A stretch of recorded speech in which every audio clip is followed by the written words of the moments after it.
Telescope គឺជាឧបករណ៍សម្រាប់ប្រមូលពន្លឺពីវត្ថុឆ្ងាយនៅលើមេឃដូចជាព្រះច័ន្ទភពផ្កាយ Nebula និង Galaxy មនុស្សជាច្រើនគិតថា Telescope ល្អត្រូវតែពង្រីកបានខ្លាំងប៉ុន្តែការពិតគឺអ្វីដែលសំខាន់ជាងគេគឺ Aperture Mount Eyepiece និងគោលបំណងប្រើប្រាស់ថាចង់មើលដោយភ្នែកឬក៏ចង់ថតរូបតារាសាស្ត្រ Telescope សំខាន់ៗនៅទីផ្សារគឺមានច្រើនប្រភេទតែជាទូទៅគឺចែកជា3ប្រភេទធំៗទី1គឺ Refractor គឺការបញ្ជូនពន្លឺត្រង់ទៅចូល eyepiece តែម្ដងទី2គឺ reflector ឬក៏គេហៅថា Newtonian telescope គឺមានកញ្ចក់នៅខាងក្រោយដើម្បីប្រមូលពន្លឺឆ្លុះបញ្ច្រាស់មក eyepiece របស់យើងនៅខាងមុខវិញទី3គឺ Kaleidoptric គឺមានកញ្ចក់ជាមួយនឹង lens telescope ទាំងនេះគឺមានមុខងារប្រហាក់ប្រហែលគ្នាដោយ optic ឬក៏ថាការច្នៃឡើងខុសៗគ្នាការថតរូបតារាសាស្ត្រអាចចាប់ផ្ដើមពីរបៀបងាយៗមិនចាំបាច់មាន telescope ភ្លាមៗទេកម្រិតទី1ប្រើប្រាស់ទូរស័ព្ទយើងអាចប្រើប្រាស់ទូរស័ព្ទថតព្រះច័ន្ទផ្កាយភ្លឺតារានិករ constellation Milky Way និង Star Trail ត្រូវការកន្លែងងងឹតប្រើ tripod និង long exposure ឬដាក់ night mode របៀបនេះគឺល្អសម្រាប់អ្នកចាប់ផ្ដើមថតរូបតារាសាស្ត្រដំ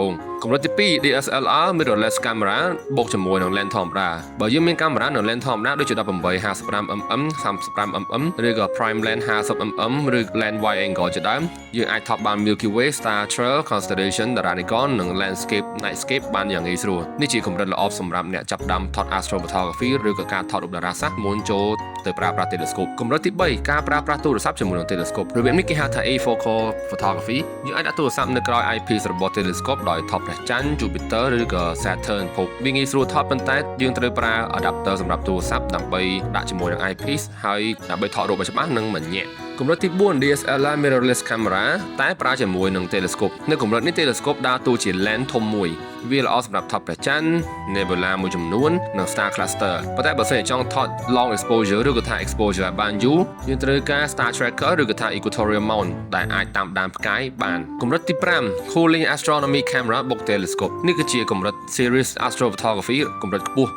កាមេរ៉ា cooling អាចបន្ថយ noise បានល្អពេលថតរូប exposure យូរកាមេរ៉ា color ងាយប្រើជាងសម្រាប់ថត nebula និង galaxy ចំពោះកាមេរ៉ា mono វាពិបាកជាងប៉ុន្តែវាមានគុណភាពខ្ពស់និងអាចប្រើ filter ដូចជា filter hydrogen oxygen sulfur ដើម្បីថតឧស្ម័ននៅក្នុង nebula ចំពោះ eyepiece វិញគឺជាផ្នែកដែលយើងត្រូវដាក់ភ្នែកមើល eyepiece មាន barrel size និង focal length ដូចគ្នា eyepiece សេរីចាស់គឺ 0.965 inch និង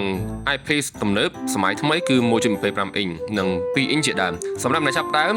1.25 inch គឺស្តង់ដារល្អបំផុតចំណែក 25mm 10mm 5mm គឺជា focal length របស់ eyepiece កាន់តែធំ magnification កាន់តែទាបប៉ុន្តែទិដ្ឋភាពរូបភាពវាធំ eyepieceកាន់តែតូច magnification កាន់តែខ្ពស់ប៉ុន្តែរូបភាពអាចងងឹតឬក៏វាញាក់ជាងដោយសារកន្លែងដែលយើងប្រើភ្នែកមើលនោះវាតូចខ្លាំង barrel lens គឺជាកញ្ចក់បន្ថែមដែលធ្វើឲ្យ magnification កើនឡើងឧទាហរណ៍2គុណ barrel lens ធ្វើឲ្យការពង្រីកកើនឡើង2ដង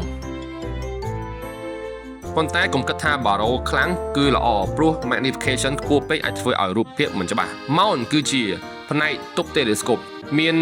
odd as mount បង្វិលឡើងចុះឆ្វេងស្ដាំងាយស្រួលប្រើសម្រាប់មើលដោយភ្នែក equatorial mount វិញគឺត្រូវបង្កើតឡើងសម្រាប់តាមដានចលនាផ្កាយហើយសំខាន់ណាស់ក្នុងការថតរូបតារាសាស្ត្រឬក៏ astrophotography សម្រាប់អ្នកចាប់ផ្ដើមកុំចាប់ផ្ដើមពី galaxy ឆ្ងាយភ្លាមគឺអាចចាប់ផ្ដើមថតដូចជាព្រះច័ន្ទភពពហុភពសៅរ៍ឬក៏ star cluster បណ្ដុំផ្កាយភ្លឺឬក៏ Orion Nebula វត្ថុទាំងនេះគឺភ្លឺងាយស្រួលរកនិងអាចធ្វើឲ្យអ្នកចាប់អារម្មណ៍ astronomy ឬក៏ថាតារាសាស្ត្រកាន់តែខ្លាំងចុងក្រោយកុំទិញ telescope ដោយមើលពាក្យ 1000 គុណឬក៏ប្រមាណគុណ magnification telescope ល្អគឺមិនមែនសំខាន់តែពង្រីកខ្លាំងនោះទេសំខាន់គឺងាយប្រើ mount និង eyepiece សមរម្យនិងសមស្របជាមួយនឹងគោលបំណងរបស់យើងបើចង់មើលដោយភ្នែកចាប់ផ្ដើមពី refractor ល្មមដែលមាន aperture សមរម្យបើចង់ថតរូបតារាសាស្ត្រចាប់ផ្ដើមពីទូរស័ព្ទ iPhone ឬក៏ទូរស័ព្ទទូទៅឬក៏កាមេរ៉ា DSLR បុក lens ធម្មតាជាមុនបន្ទាប់មកទើបចូលទៅ telescope ជាមួយនឹងកាមេរ៉ា astro cooling camera telescope គឺមិនគ្រាន់តែជាឧបករណ៍មើលវត្ថុធាតុនៅលើមេឃទេ